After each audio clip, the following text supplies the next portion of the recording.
Don't forget about the tools that you have in the ribbon right underneath here. Let's start on the right, the dimension jog line. Start the command, select a dimension, and then pick where you want that jog line to go. Now it went to the end. I snapped to it by accident. Let's make sure my O-snaps are turned off. I can pick this and I can slide it and move it to a different spot. Now I have some other tricks that I can do here with the jog line. I can select the jog line command, and you see here I have the option to remove it if I want. So I click remove, and then now it's gone. Now this one here is the update.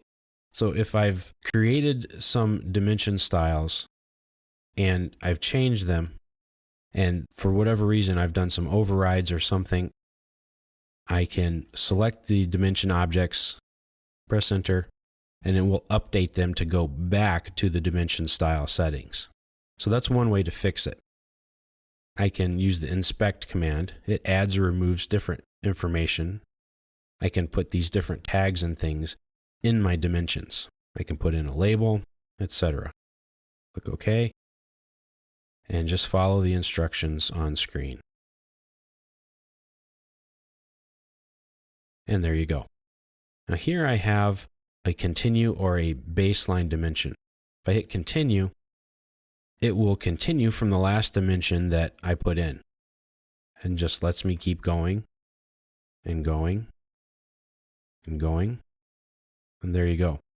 Or if I pick the continue and I don't want to continue from that last one, but I want to say continue from this dimension here, I can type in the letter S or hit select. Pick the side that you want to start from and go from there.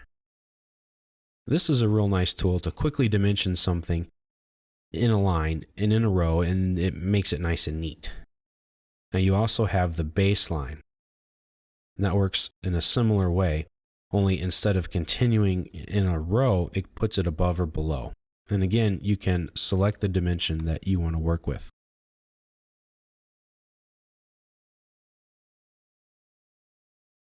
And that keeps going. This is a quick dimension. It quickly creates a series of dimensions from selected objects. But that only works in model space. So if I double click in here, where I can actually select the objects and press enter, and because I'm in a different scale, it looks really strange.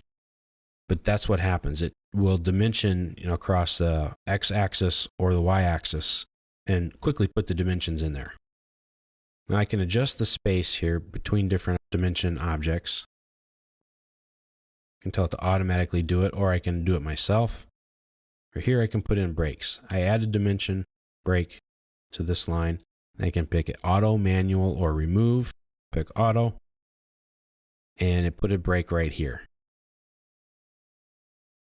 So those are some of the advanced tools that you can use to really tweak the visual display of your dimensions. I know there was a lot there, and a lot of them you're not going to use all the time, but they're there, and they will help you to make your drawing better.